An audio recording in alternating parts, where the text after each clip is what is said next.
Hey gang, welcome. Happy Friday. It's a Canada Day again, is it? What a hockey game. What Amazing. a phenomenal hockey game. Best outcome, overtime. You couldn't have asked for two better teams to be playing against each other. It was clean, nothing wrong. It was the way our sport should be played. So I'm really happy about that. I'm a little tired too. So anyway, happy Friday, everybody. So we've got two really good friends of ours coming to talk to you guys today. We got Jimmy Le-Tang, best accountant in the world, I'm told. Thank you. He's been in our office many times. He's there to help you guys with your taxation, your tips and tricks for what to do. He's going to share some ideas. And now that's way above my pay grade because obviously he's a lot smarter than I am in the numbers. And we have Sharon Matsumoto, who started her career. You started your career here with us, right? And now she's got two kids, property owner, doing all this new pre-sale and development stuff. And we've been talking all the time ever since when our paths went different directions and stuff. But a good friend of ours, and she's got some great ideas and tips and tricks for you guys in the pre-sale market, maybe the assignment market too, but also some projects she wants to talk about because I don't think they're going to be digging many holes in the ground lately. So she's got the stuff that's already coming together. So it's a good time for you guys to understand what's in the marketplace. And then next week we have Serena in our office, who is a social media guru. She's going to be talking to you guys about a software or an app called CapCut. It helps translate video and stuff. So she's going to show you some secrets on how to use the app and some beginner stuff and some advanced stuff, because we use that now, right? And it helps us a lot. So when we're doing video creation, and you can see all the texting down below, that's what the app does. And again, that's all I know about the app. But Angeli says it works really well. And then for all you guys that are here and on TV land and all that, if you want help with growing your business, managing your business, give Doug and I a call. We'd love to see you. And if you have any realtors out there in the marketplace that you think should be here, give us an introduction, because we wanna meet great professionals like yourselves. Stephen Lang, we just got Stephen here at the office. Welcome. Couple of years experience from Keller Williams, right? Great, yeah. And great guy, met him, liked him, and I think he's going to be a really good fit for you guys here. So I look forward to you guys all doing business together. So Jimmy, I'll start with you. Welcome, my friend. Thank you very much. Absolutely. Thanks for having me here today. Just so I'm respectful of everybody, so how much time do I got today? How much you need? Well, I don't want to take up the whole spotlight. Maybe 25 minutes? Sure, done. Okay, we're good? Yeah. All right, cool. Okay, 25 minutes, great. Thanks for having me today, and thanks for joining me. I want to first say that for the group of people that are here right now, this is an amazing turnout, because I do a lot of speaking engagements, and sadly, COVID kind of killed the in-person turnout. And it's really hard to get people back in the office. But I'm seeing a lot more people returning to the office. I'm really encouraged to see all of you in the office. And I tell you, nothing beats a personal connection like this. So thank you for coming out this morning. I recognize you could be in a lot of places, but you chose to be here this morning. So thank you very much for your time.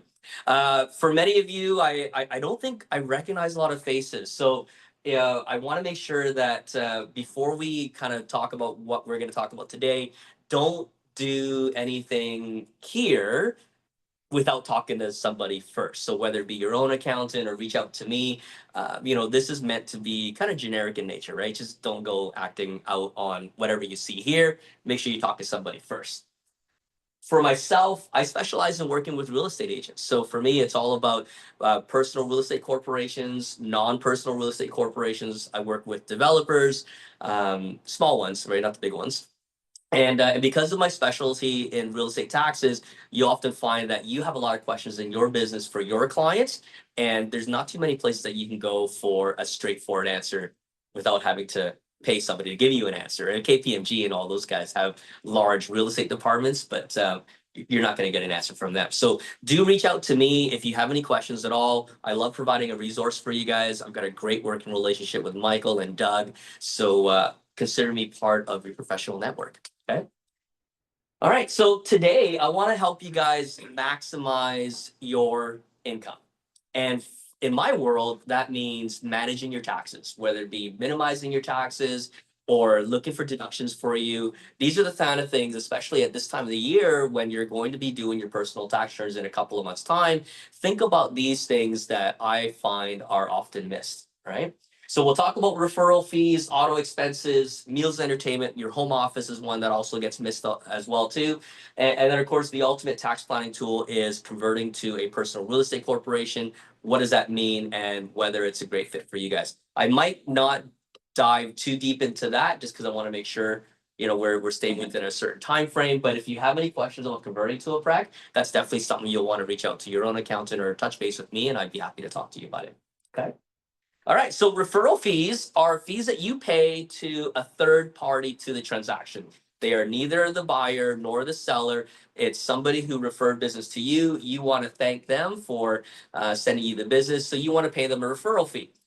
The question I often get is it tax deductible? And most definitely, it is definitely tax deductible. So yes, don't forget about deducting your referral fees when you go to do your personal tax returns. I want to point out that when you are paying out referral fees, there is a requirement for you to fill in a T4A slip and report that to the CRA so that whoever's receiving the referral fee from you counts that as their income, because it's a tax deduction for you, but it's taxable income for them. And that's often the piece that is missed, right? So the threshold is anybody that you pay more than $500 in a given calendar year, you need to file a T4A slip for that person.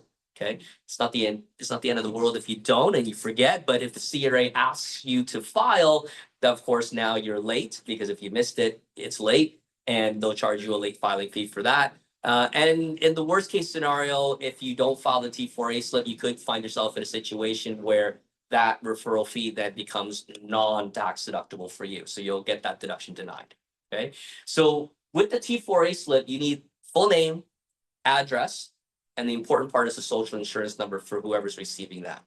And I'll tell you now, it's a lot easier to get that information from your referral source before you pay them your referral fee. Because once you pay them, there's very little incentive for them to give that information to you. And for whatever objection they might have, maybe it's a privacy thing for them, a confidentiality thing for them. You're just not going to be able to get it, and we won't be able to fill in a T4A slip without that social insurance number.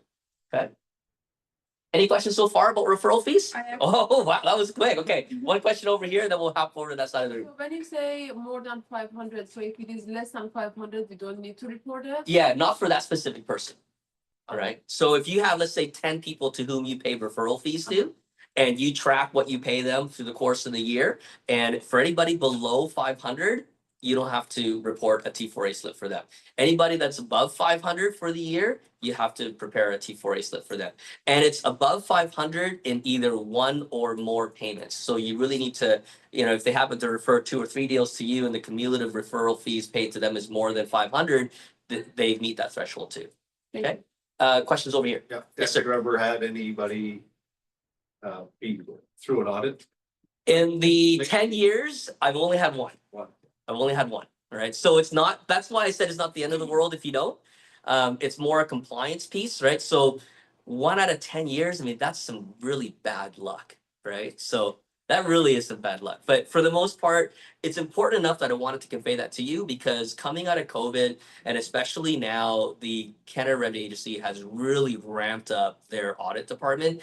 They've commenced audits again. The collections department is fully staffed. We receive on average probably 1 letter a month, and that's just for me.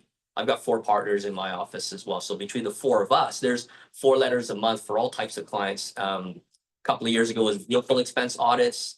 2024 was audits for advertising and promotions. Don't know what 2025 is going to look like, but it's pretty active on the audit side. Okay. All right. Let's talk about auto expenses. So there are 2 primary methods for you to deduct auto expenses. The most common one, if you are not a personal real estate corporation, is to pool all of your common auto expenses together and then prorate that pool based on your percentage use of business kilometers as a ratio of your total kilometers. The other method is to use the mileage reimbursement method. So in the mileage reimbursement method, all you're doing is you are multiplying your business use kilometers by the mileage reimbursement rate. And I'll go over the rates in a little bit, okay? I do have a tip for you. If you have a fairly low-cost vehicle to acquire and a low-cost vehicle to maintain, your mileage reimbursement method is probably gonna be the better fit for you because it'll result in a higher deduction. Because you're all probably gonna be driving tens of thousands of kilometers a year, all right? Whereas if you have an expensive vehicle to acquire, an expensive vehicle to maintain, then you're probably better off using the pooling method. Okay, so think about that as you are preparing your tax return. You can't really flip flop from one method to the other method from year to year, so you have to kind of choose one method and stick with it. But when you change up your vehicle, that's an opportunity for you to change up the method by which you calculate your auto expenses. Okay, so here's graphically what that looks like. The pooling method is looking at like, here's your pool of common expenses. So gas, repairs and maintenance, insurance, interest, and other costs. And then here's the ratio of your business kilometers over your total kilometers. You multiply that, and that's what your auto expense deduction is for the year. And then in your mileage reimbursement method, it's 78 cents per kilometer for the first 5,000 kilometers and 64 cents per kilometer for each kilometer thereafter. And there's no limit on the number of kilometers that you would drive either. So you can result in a fairly sizable deduction using your mileage reimbursement method. Yes, Sorry, I was just talking to Realtor and they were talking about buying their lease out. yeah. When they buy their lease out, does that restart the deduction, like writing it off? Oh, okay. So there on the tax return, it'll look different for you because when you were leasing, you were just deducting the lease payments, and then when you're buying it out, you're now purchasing a vehicle, which then goes to capital cost allowance. You're not really getting a different vehicle, so I would say that probably you're still using the same method that you've been using all along. So you can't write it off again. Like, Well, if I buy it out for 40 grand, it doesn't, like, I didn't just buy a new car for 40 grand, right? oh, I understand. Yeah, so yes, yeah, from a tax perspective, you are getting another car. So you would then be capitalizing that cost and then deducting capital cost allowance instead of the lease payments that you were doing So previously. you can write off the lease payments up until that point, then when Yeah. you buy it out, then it's like buying a new car. Yeah, and then you get depreciation. Yeah, okay, That's right. good. Yeah. Now, what is the depreciation on the car these days? So it's a 30% declining balance method rate each year. But there are a couple of things that you want to be cognizant of. And in fact, I think I got it on the next slide here, on this second slide. So when you're buying a vehicle, regardless of what you buy it for, it's a $37,000 cap on your acquisition cost. So you can only depreciate up to $37,000 because beyond that, it's non-deductible.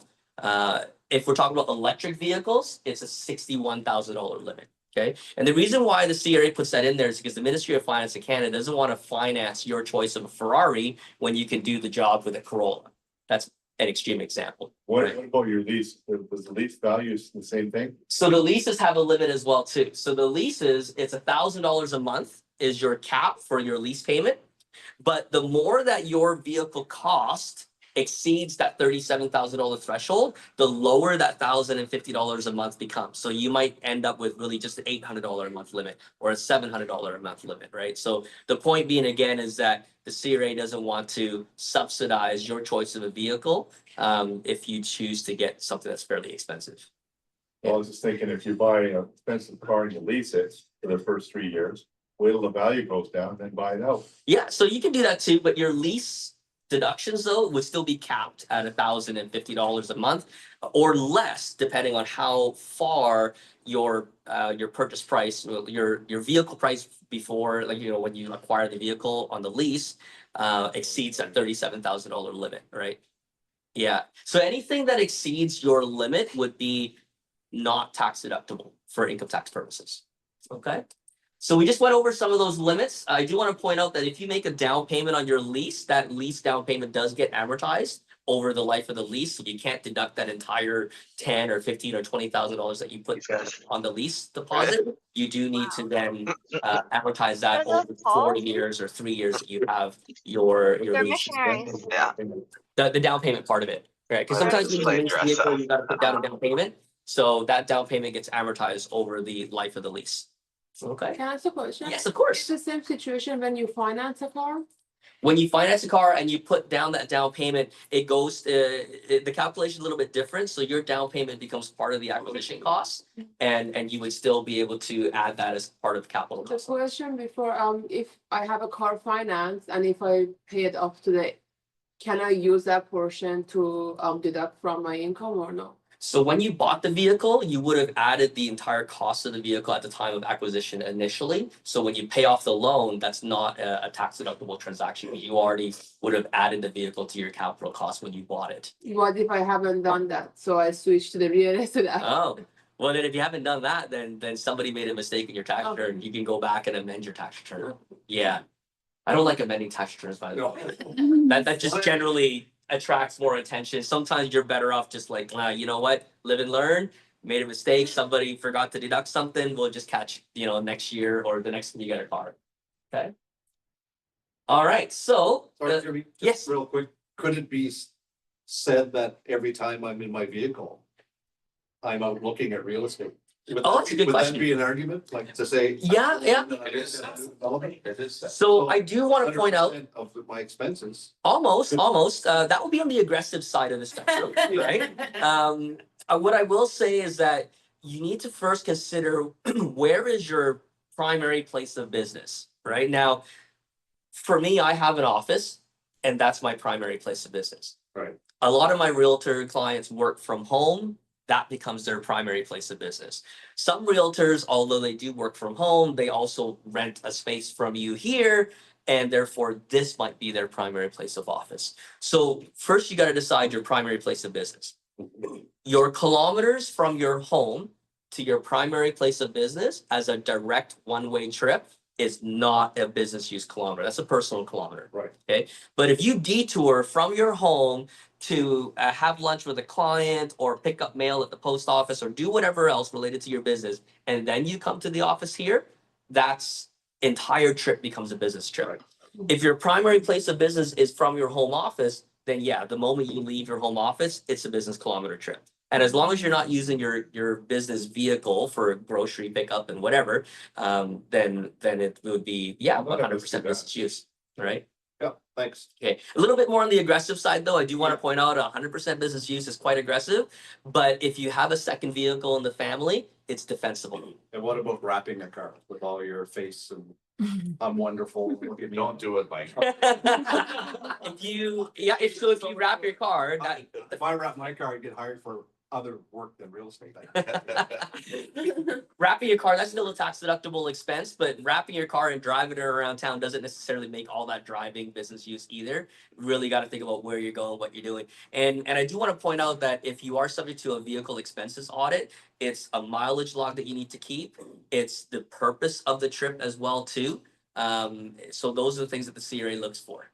In Okay. other words, don't raise a flag.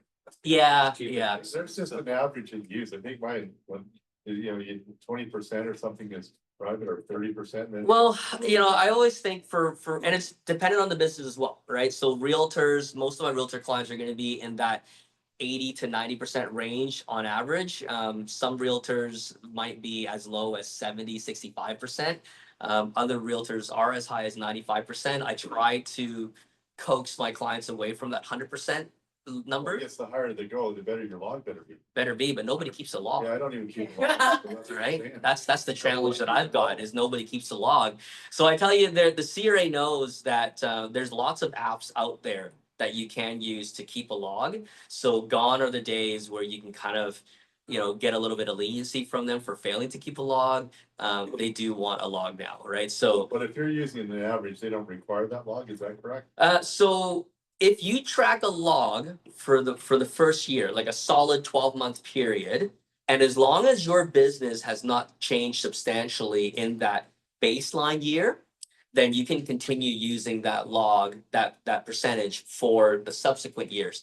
And when I say your business hasn't changed, it means you're still working the same area, right? You're still dealing with the same kind of clients, all right? So if you're primarily a Bowen Island realtor and all of a sudden now you're expanding to the mainland, that's a change in your business, right? Well, like I did mine 20 years ago on my baseline. Well, I think they do want it 5 years current, so you can't use something older than 5 years, right? But you can do it for 1 year and then use that for the next 5 years, as long as your business hasn't changed very much. Yes, So if you're at 80% and they ask for the log and you're not able to produce it, then do they just say you get 0 deduction? that would be the worst case scenario. Oh. Yeah, worst case scenario, they would deny all of your auto expenses for failing to keep a mileage log.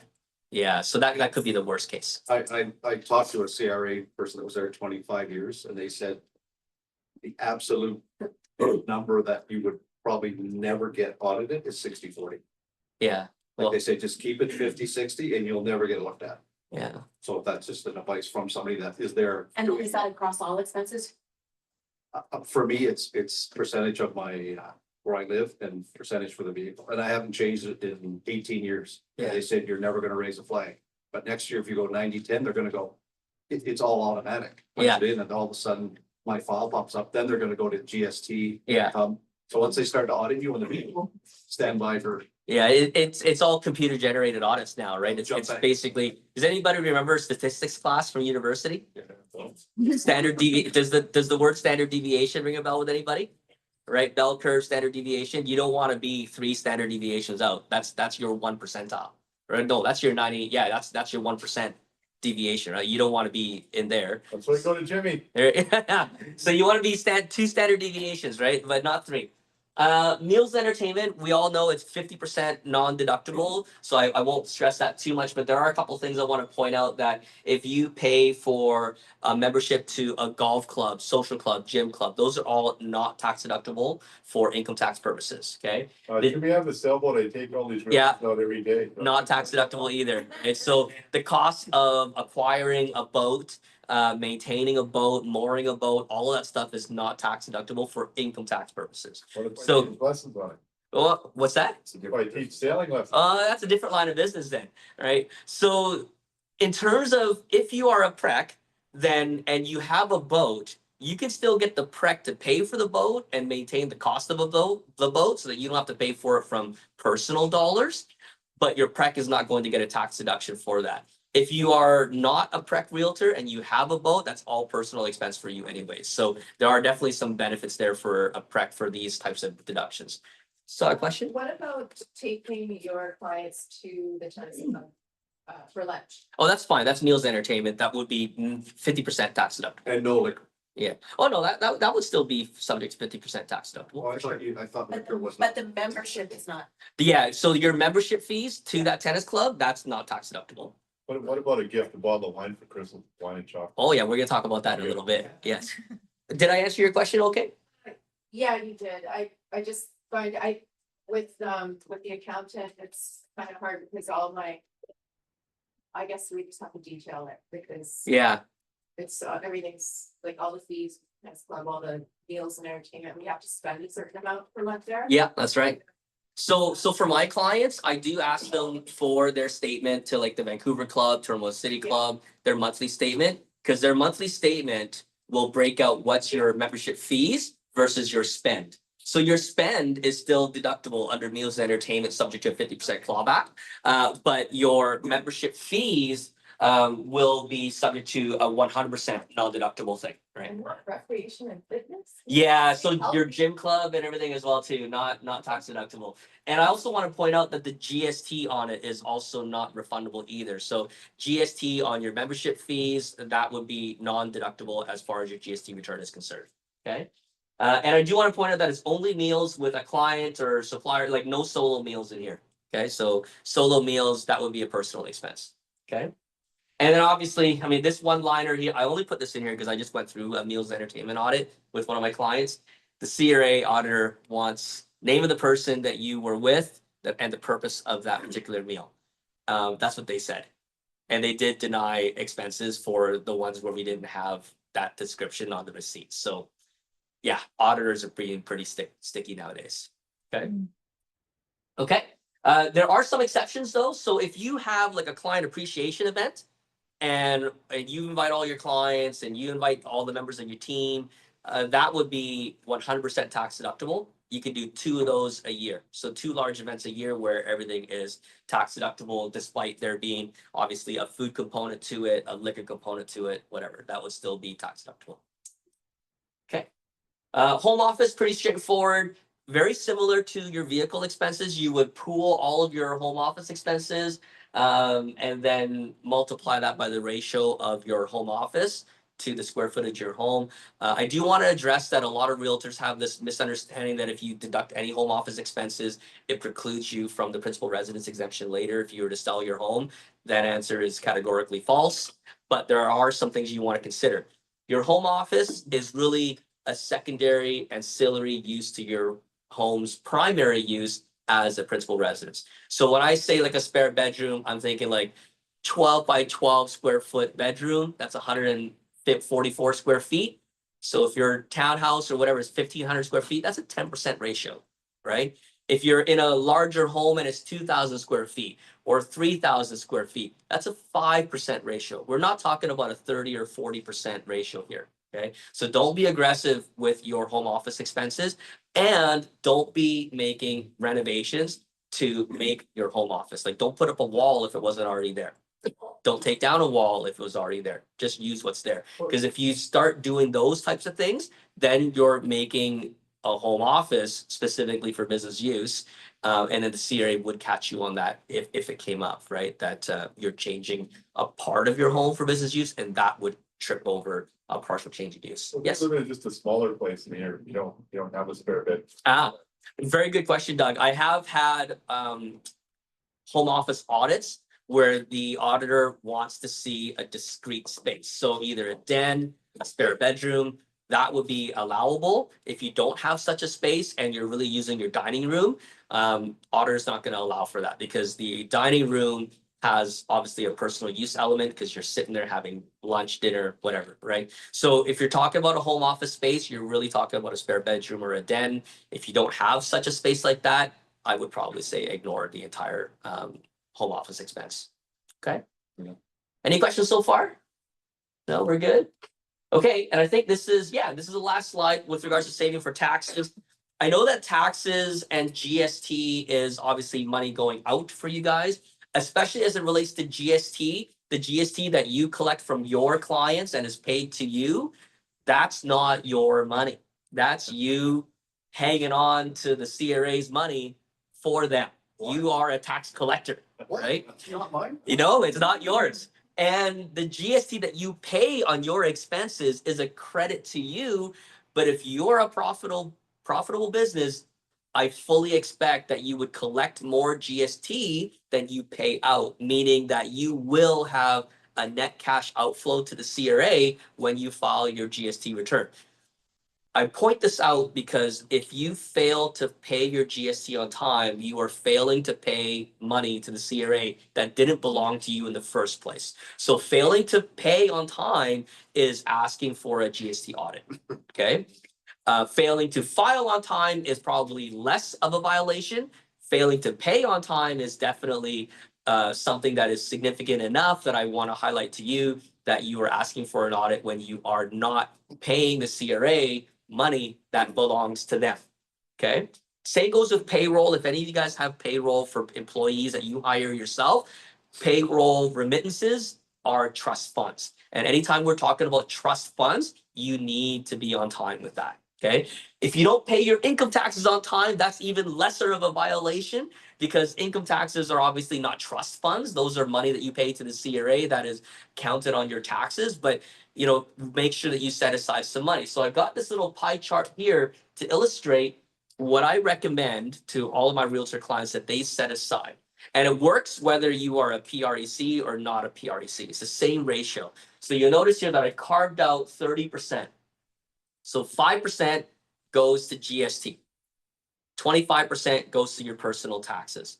If you are a PREC, of that 25%, 11% goes to your corporate tax savings, and the remaining 14% you would just set aside for your personal taxes. Okay, so 30% savings rate from whatever is the commission income that you receive. If you do that for every single commission check that you receive, you'll be in a much better position come April.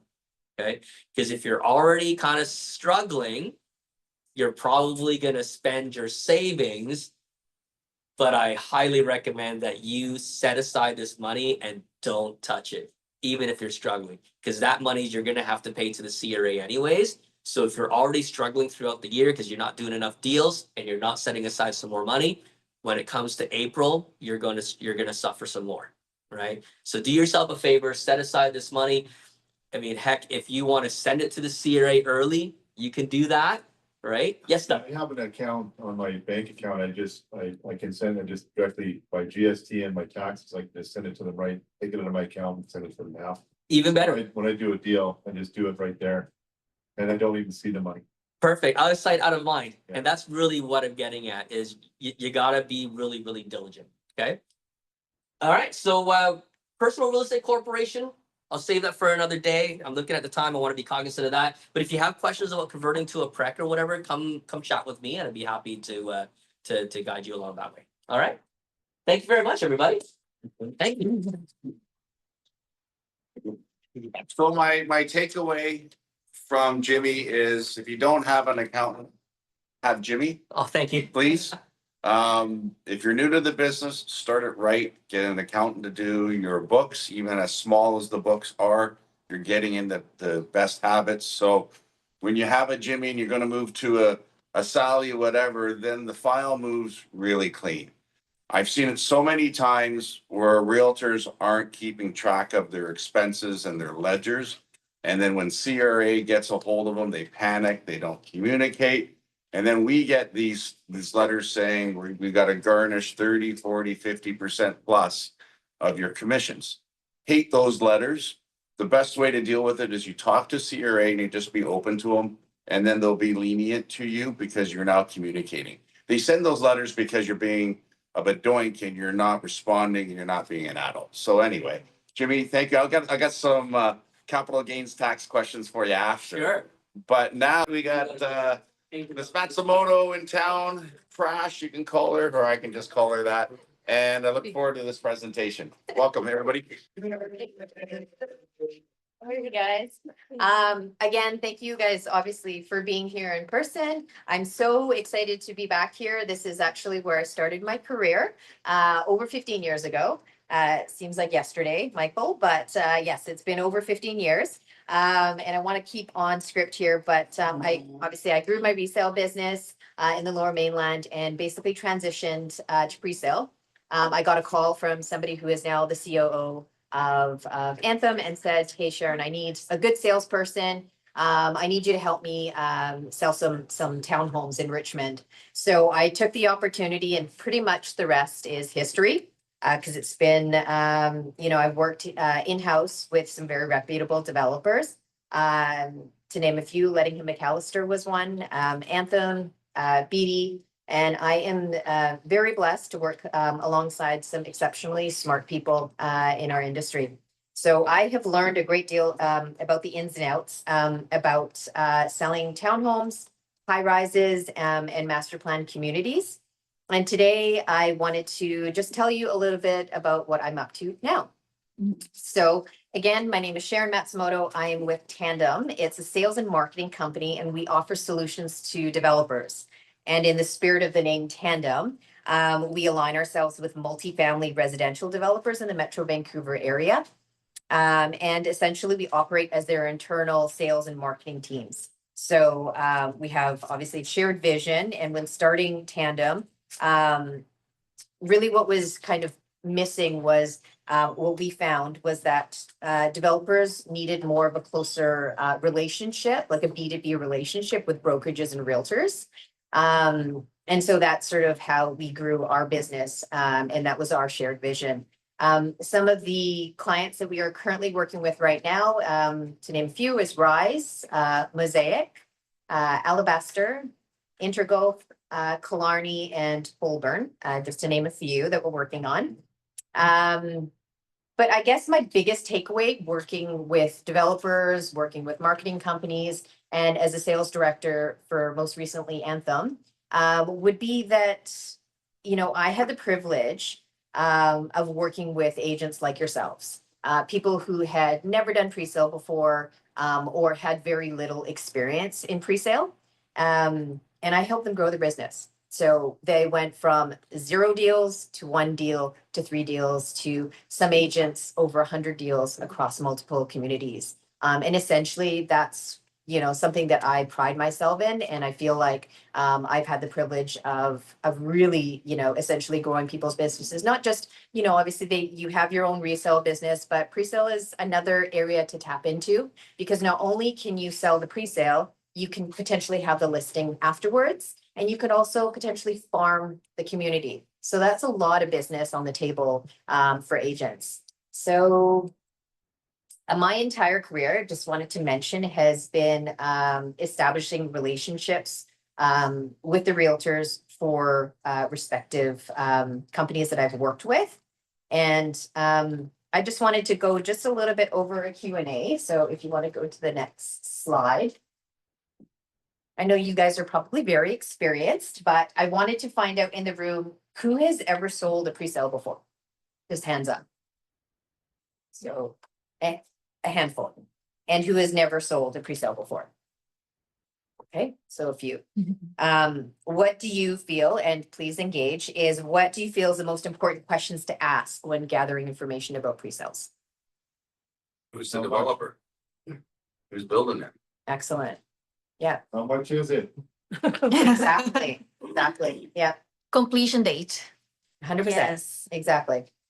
We could go to the next slide, which is basically a kind of an overview about why pre-sale. It'll obviously kind of lead into questions you should be asking when you're on the pre-sale sites, is why pre-sale? So obviously they're brand new homes you buy directly from the developer. So there's a lot more flexibility. You're not just looking at one resale listing that's completed, and basically everything is, you know, already decided for you, essentially. So the home selection, you can select the floor plan, you can select the size, the views, and layout of your choice.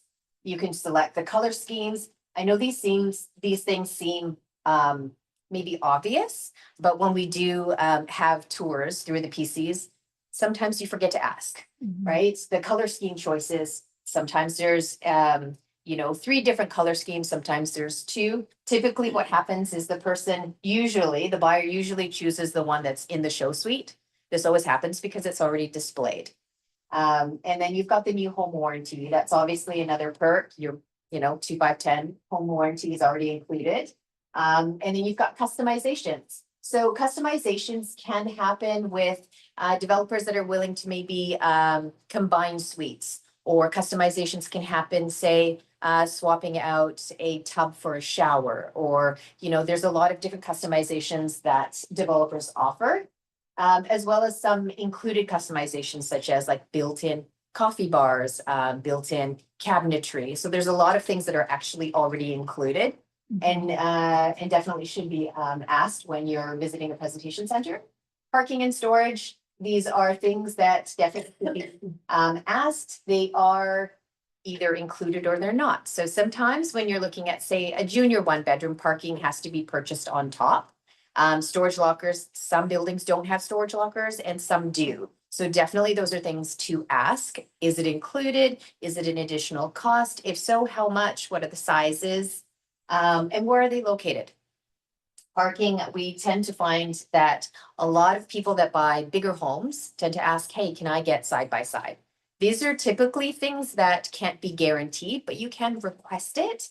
And what they do is typically they try their best. The developers will always allocate typically towards the end of a project. So if there's a tower of maybe 250 homes, at the very end, they'll take all the purchasers and they'll start to allocate them one by one. So it doesn't typically happen in the beginning. It happens about a couple months before completion.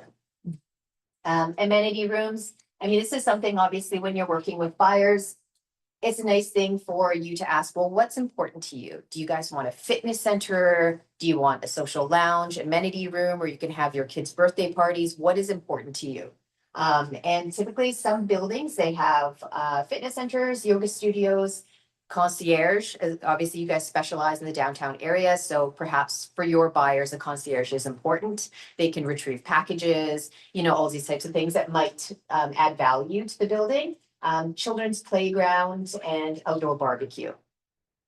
And of course, you know, different buildings have different amenities, pools, you know, and deposit structure. So deposit structure is a big one. I find that typically right now, developers are going from 5% depending on completion. So if completion is say in 6 months to a year, developers are really staggering or decreasing the deposit structure. Some are 5%, some are 10%, some are 8%, trying to be a little bit more creative. And they range all the way up to 20%. But for the most part, I find 20% is for projects that are really like 2, 3, 4 years out. And that's due to financing. So once the developer gets financing for a project, they're able to decrease those deposit structures or spread them out a little bit better. And then basically for pre-sales, for anyone who has not sold pre-sale, it's a deposit that you so for example, if it's a 10% deposit, 10% is paid within a certain time frame, and then the rest is paid at the balance when the project completes. What about commission? And commission, so we'll tap on that. Commissions vary for different developers. It's what they can budget. Some are more, some are less, and some are a lot more. So it really depends. But this is something I think that we talk to hundreds of realtors every day. And it's interesting that I've been getting a lot of feedback from people who are on the sales teams, and they're saying this, which, you know, surprises me a little bit, but we're discovering that the buyers out there, well, they're out there, right? They are out there. You know, some realtors that I speak to have said, oh, you know, the buyers aren't actively looking, but they actually are perhaps not contacting their agents. So keeping in communication with your buyers is so incredibly important because what's happening is the buyers are registering for these projects, they're visiting the presentation centers, and they're doing the homework themselves. And then at the very tail end, they're calling their agents and saying, hey, found a project, ready to write a deal. So some of this is actually happening. I would say probably out of 10 visitors, it's happening 7 out of 10. So that's quite substantial, right? And we're seeing this on multiple sites. Who are these buyers? I mean, obviously, there's always going to be a reason to buy, right? People that are buying right now, I'm finding are definitely first-time home buyers, young professionals, absolutely, growing families, retirees, empty nesters. We're getting a lot of empty nesters who want to stay close to their families. So perhaps they live in the Langara area in a single-family home. They want to downsize, but you know, son or daughter, they want to be close to. So in order to do that, they buy a condo that's close to their families, and they can stay relatively within that community. So that's what we're finding. Of course, investors we're seeing a little less of these days, but there's certainly some investors. You can categorize them as investors because they're buying for their sons or daughters that are going to go to UBC in about 10 years. But still, they're buying for investment, right? It's the purpose is it can be different. But if it's like a 2-year out project, there are still investors out there. Yeah, absolutely. And this is how can realtors be ready? So I think this is a really good sort of segue to say, you know, be an expert in your area. And I'm sure you guys already are, but we can always be better. You know, gain expertise on a specific area. So if you're downtown or if you're Vancouver, Burnaby, Coquitlam, just know your product, know the product, you know what's coming to the area. Specifically for pre-sales, it's really good to know what are the school catchments, what are the parks, amenities, transit. All of those things are really important to people that are buying pre-sale because it's typically the questions that we get on the sales floor. Collecting information. So as you said earlier, yes, get information on pricing, availability. If there's promotions, I know you probably got a ton of emails over the last couple of weeks on the Lunar New Year promo. It was a lot of noise, right? It was a lot of, you know, 88888, 188888, like all of these discounts. And it's wonderful that they're offering it, but, you know, promotions end, new ones start, or, you know, prices are reduced. It's always good to check in with the visit, basically the presentation centers, make connections with the sales teams on site, you know, introduce yourselves, get to know them because they can also do an extra step of recommending a home that is like an excellent value for your clients. They're on the floor recommending these homes every day. So they know like the best views. They know the homes that are, hey, this is a really great deal. I would buy it for my own family member. Those are the homes that you can only know about if you truly have like connections on the sales floor with sales members pardon me, from the sales team directly. And so another thing obviously is do your homework on the developers. That is excellent. What Michael Perry said was that, you know, if you know the developer and you know that they have a longstanding, you know, reputable history, that's it. You want to make sure that is you're doing your due diligence for your clients. You know exactly who the developers are, what they've built in the past, what their reputation is, and quality. Do they build quality homes? And I'm happy to say we have chosen to work with people who check all those boxes.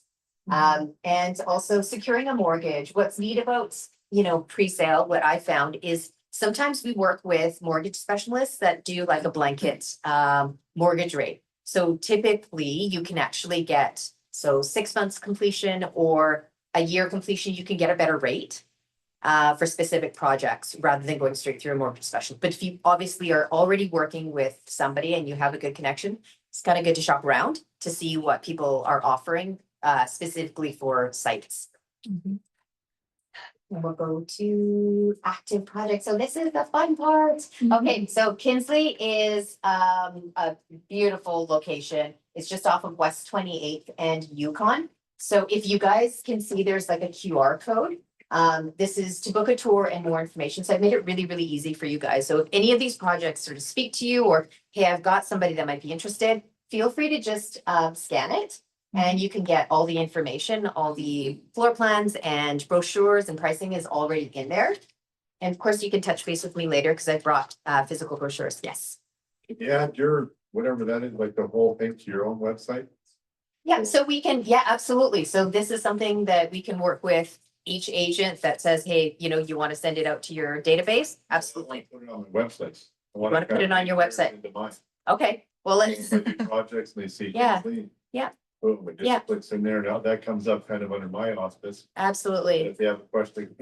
Yes, we can talk offline for that Right. one. Absolutely. So this specific project, like I was saying, is on West 28th in Yukon. It's actually ready in summer. So if you are working with anyone that's looking at 6-month completion, potentially, it's summer 2025 and it's only 5%.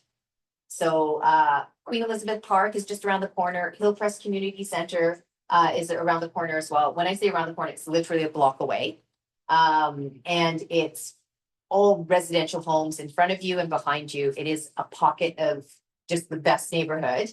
And then these are the price points. So again, 1-bedroom garden flat starting at high 600s, 2-bedroom city homes starting at 1.3, and 3-bedroom garden lock off starting at 1.7. This is a really unique offering as well. They're 2 bedrooms with the 3rd bedroom being a lock off. So for nanny suites or anything that, you know, you need that extra 1 bedroom, but it's locked off and self-contained. Oh. Yeah. And then you've got the 3-bedroom townhomes starting in the high 1.7s. Gorgeous outdoor patio space. You've got integrated daily appliance package, air conditioned, large balconies, rooftop patios, as I said, on the 3 bedrooms, and all parking stalls are EV ready. And 2% realtor commission. Then go to the next slide. Fallbacks on that? No, 50-50. So this is Westway Yukon. This is just the location here. And again, like I said, if you want to go back, we can go back and you can scan the information as well. You go to the next one. Thesis. Now, I'm not sure if anyone has already seen Thesis. This project is actually launched and we're move-in ready early 2026. It's in the Oak Ridge Langara area.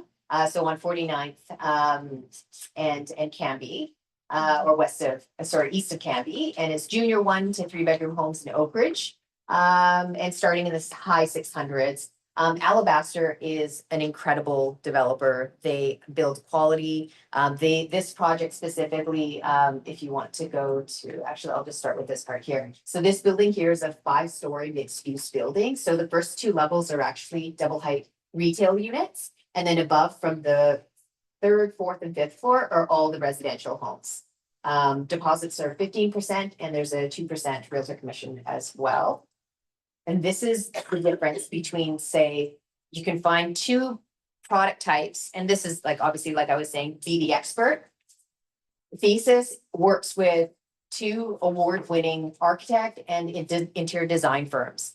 That is the value add for somebody that's looking. So you've got 2 projects, same price. What is the value you're gonna get? I mean, and that is truly knowing the developer, knowing what they build.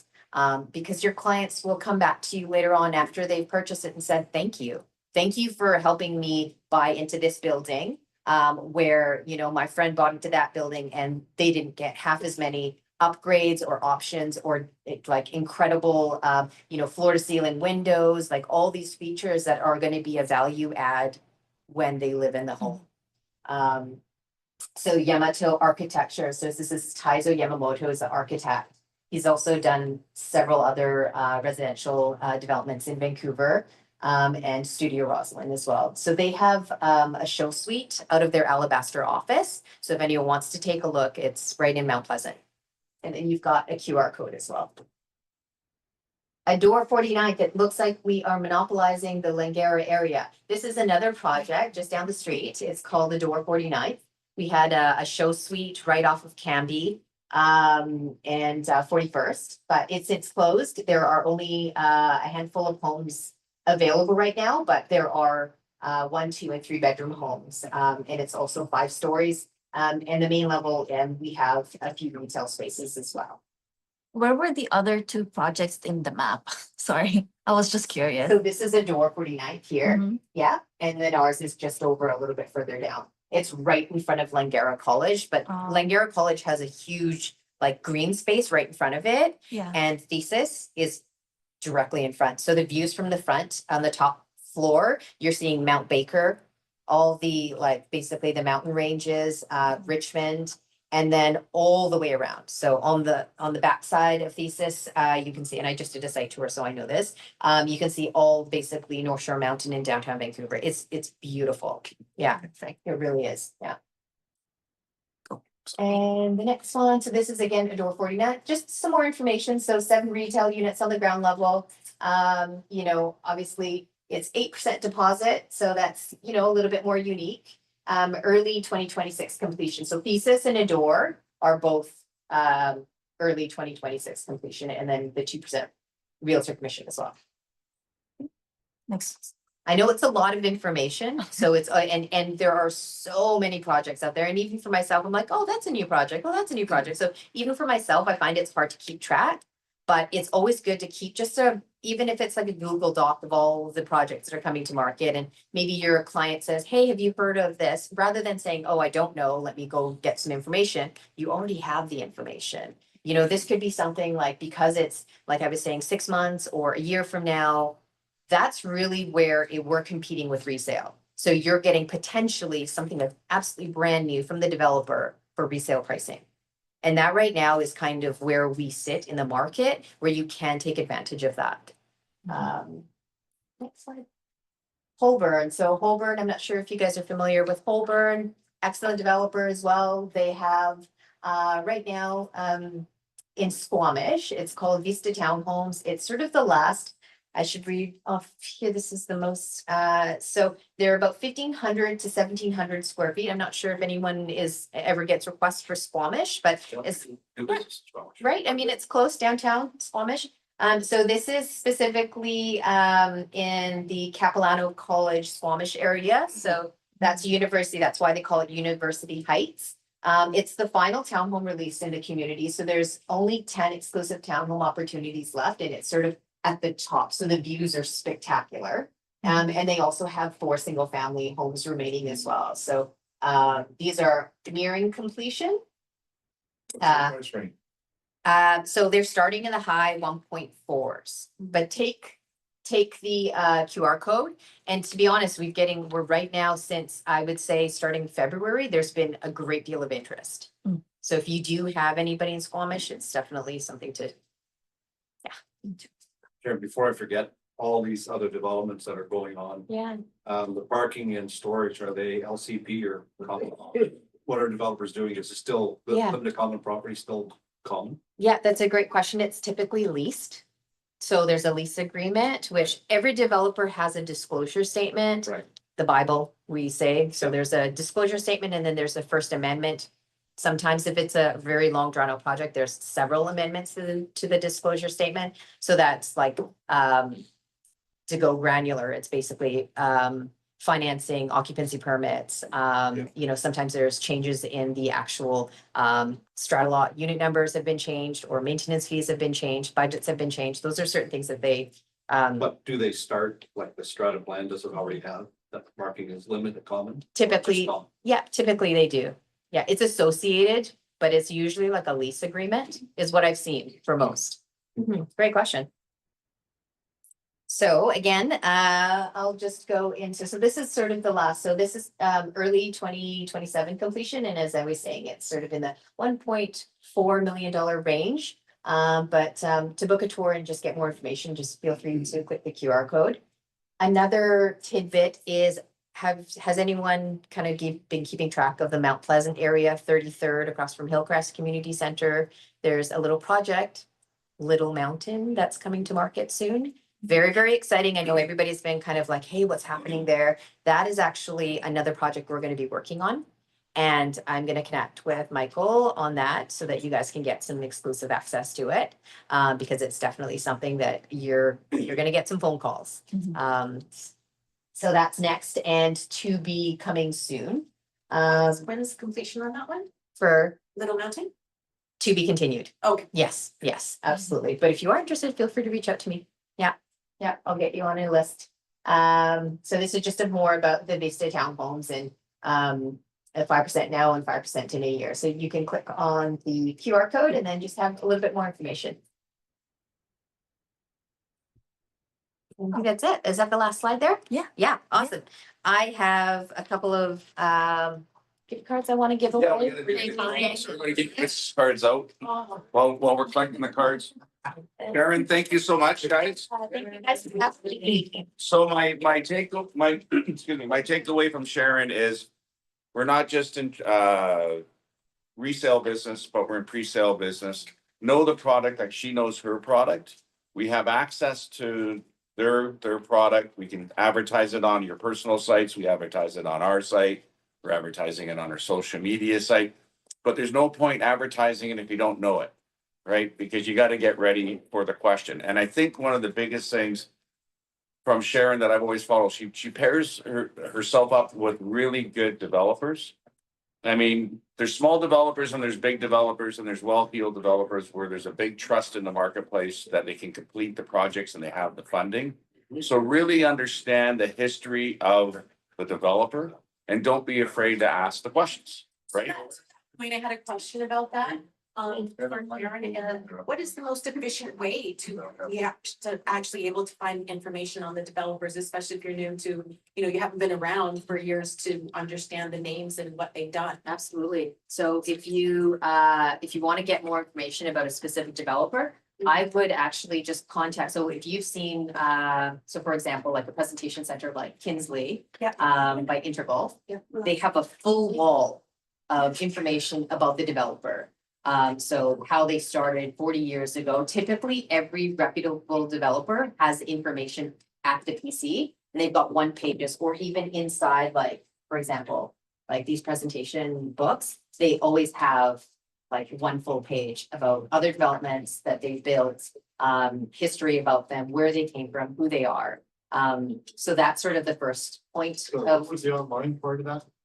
So you can go online and find out as well? Yeah. Or registry or something? Well, they all have their own websites. It's just They all have their own website. For example, Anthem is a company I worked for in the past. They have all the history of like which sites that they've built. And I mean, you can always do the Google, but Google isn't always accurate. I find that, is that answering your question? I find. It is, Yeah. the other question within that is Yeah. whatever they put forward, of course, is gonna be the highlights. So how do we get like the other information? Just ask realtors. Ask, Yeah. ask the questions. Yeah. Find the Sharons of the world Yeah, and ask her for information. Exactly, and the thing is too, some buildings are not gonna be all the same. So say, for example, like a developer's been in the industry for like 20 years, perhaps one building, they didn't do such a good job. The next building, they did a better job. Third, fourth building, they did even better. So Mhm. it's hard to say like, in terms of like reputationally, you're gonna know. It's a very small industry, you know, you can ask realtors, you can ask the people at the presentation centers, and you're right, you're gonna get like, we are the best and this is the greatest developer in the world and all of that kind of stuff. But you're also going to have like a network within the office. Hey, have you ever worked with Anthem before? Have you guys ever worked, you know, with Interval before? And you can also see all the developments that they've done. You just do your research. Yeah. Yeah, it's good. Anybody else have any questions? And going on to that is, if you know of a project that's coming up and you want to try to get in there before the rest of the cattle, give me a call. And if I know somebody there, I'll do my best to get you in or get you in at least with that first VIP group. You just go, what are you laughing at? Oh. Sorry. I was checking. So anyway, Sharon, amazing. Thank you, my friend, for coming in. Jimmy, thank you first. And we have a couple of draws. I can't get my hand in here. You wanna pick two cards. Close my eyes here so I don't cheat. Okay, we got one here. Karen, Karen. You hand that to there Karen. you go. Thank you very much. Yeah. Courtesy of Alabaster. Okay. And I love these cards. Gavin. Yesterday I saw Gavin at Kinsley. Oh, good. Yeah. He gets around, huh? Sneaky man. All right, guys. Have a great week. If you need us, let us know. Okay, ciao. Thank you.